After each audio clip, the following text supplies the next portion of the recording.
আর এই ব্রিজটা দিয়েই কিন্তু ভারতের বিএসএফ এবং ভারতের নাগরিকরা সবসময়ই চলাফেরা করে। এই যে এই গ্রামটা যে দেখছেন আপনারা, এই গ্রামটাই হচ্ছে ভারতের একটি গ্রাম। এই দিকটাতেই কিন্তু হচ্ছে ভারতের গ্রামগুলো, এই যে দেখতে পাচ্ছেন বন্ধুরা, এখানে কিন্তু এইটা এমনই একটি সীমান্ত, যে সীমান্তটা দেখলে আপনারা অবাক হয়ে যাবেন। এই দেখুন, এই হচ্ছে বাংলাদেশের শেষ, আর এটা শুধু রাস্তাটাই হচ্ছে ভারত। আসসালামু আলাইকুম ভিউয়ার্স, কেমন আছেন সবাই?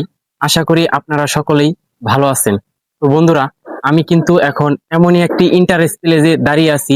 এটি কিন্তু হচ্ছে বাংলাদেশের সীমান্তবর্তী একটা গ্রাম এবং বাংলাদেশের শেষ একটি গ্রাম। আর আপনারা এই বাড়িগুলো যে দেখছেন, এই বাড়িগুলো হচ্ছে বাংলাদেশের ভূখণ্ডে এবং শেষ বাড়ি হচ্ছে এই বাড়িগুলো। আর আমি কিন্তু এখন দাঁড়িয়ে আছি বাংলাদেশের একটি বাড়ির উঠানে। এই দিকটাতেই কিন্তু হচ্ছে ভারতের গ্রামগুলো, এই যে দেখতে পাচ্ছেন বন্ধুরা, এখানে কিন্তু বাড়িগুলো দেখা যাচ্ছে। এই বাড়িগুলো হচ্ছে ভারতের বাড়ি, আর আমি কিন্তু দাঁড়িয়ে আছি বাংলাদেশে। তো বন্ধুরা, এটা কিন্তু একটা খোলামেলা সীমান্ত। এই বাড়িগুলোর ওই পাশেই কিন্তু খোলামেলা একটি রাস্তা রয়েছে, সেই রাস্তাটি আর ভারত এবং বাংলাদেশের গ্রাম আজকের এই ভিডিওতে আমি আপনাদেরকে দেখানোর চেষ্টা করব। তাই ভিডিওটা শেয়ার করে দিয়ে শেষ অবধি দেখার অনুরোধ রইল। বন্ধুরা, বাংলাদেশের কুড়িগ্রাম জেলাতে এমনই কিছু সীমান্ত রয়েছে, যে সীমান্তগুলো দেখলে আপনারা কোনটি ভারতের গ্রাম আর কোনটি বাংলাদেশের গ্রাম বুঝতেই পারবেন না। তো আমি কিন্তু এখন রয়েছি বাংলাদেশের একটি গ্রামের বাড়ির উঠানে, আর এটি হচ্ছে বাংলাদেশের শেষ একটা বাড়ি।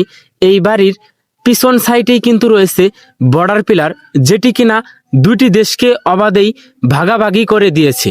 বন্ধুরা, 1947 সালে দেশ দুটি অবাধেই ভাগাভাগি হয়ে যায় এবং রক্তের সম্পর্কের ভাইগুলো কেউ পড়ে যায় ভারতে এবং কেউ পড়ে যায় বাংলাদেশে।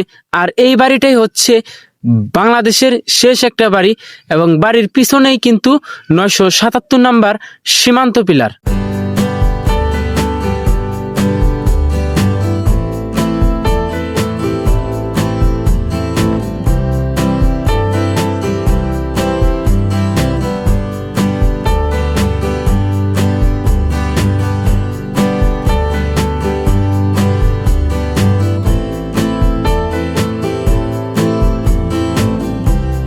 আমি জানি না এই সীমান্তটা কিভাবে অবাধেই ভাগাভাগি হয়ে গেছে। বন্ধুরা, এই হচ্ছে কিন্তু বাংলাদেশের শেষ একটি গ্রাম, আর এই বাড়িটাই হচ্ছে ভারতের বাড়ি।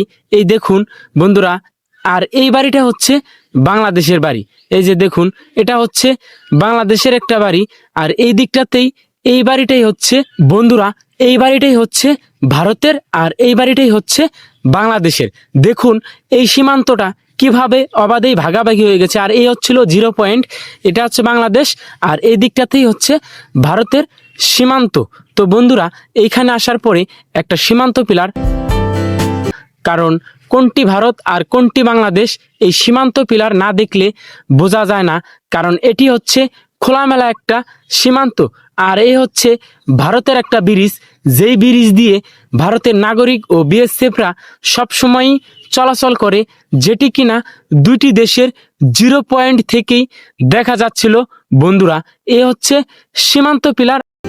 তো বন্ধুরা, আমি কিন্তু এখন দাঁড়িয়ে আছি বাংলাদেশের ভূখণ্ডে, আর আপনাদেরকে দেখানোর চেষ্টা করতেছি ভারত এবং বাংলাদেশ কিভাবে ভাগাভাগি হয়ে গেছে। আর এই ব্রিজটা যে আপনারা দেখছেন, এই ব্রিজটাই কিন্তু হচ্ছে ভারতের একটি অংশ, আর আমি কিন্তু বাংলাদেশে দাঁড়িয়ে আছি। এবার একটু দেখাও, ওই যে ওই গ্রামটাই হচ্ছে বাংলাদেশের গ্রাম, যেই গ্রাম থেকেই আমি আপনাদেরকে এই ভারত সীমান্তটা কিভাবে ভাগাভাগি হয়ে গেছে সেটাই দেখাতে নিয়ে আসছিলাম।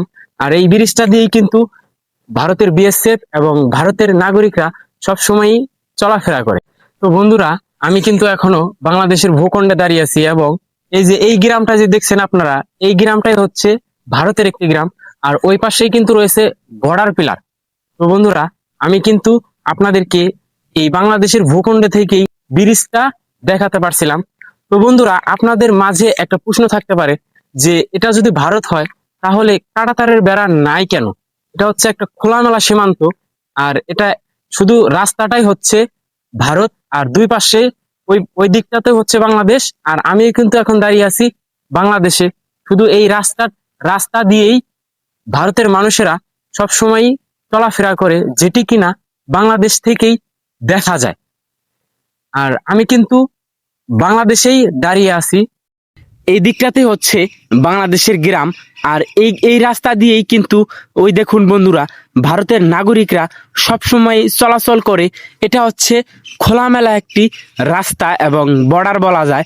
এই যে দেখুন, ভারতের যে ব্রিজ রয়েছে, এই ব্রিজ দিয়ে কিন্তু ভারতের নাগরিক এবং বিএসএফ চলাচল করছিল, যেটি বাংলাদেশের ভূখণ্ড থেকেই দেখা যাচ্ছিল। বন্ধুরা, আজকের এই ছোট্ট ভিডিওটা এখানেই শেষ করতে হচ্ছে। দেখা হচ্ছে পরবর্তী নতুন কোনো এক ভারত ও বাংলাদেশের এপিসোডে। সে পর্যন্ত সকলেই ভালো থাকবেন, সুস্থ থাকবেন। আল্লাহ হাফেজ।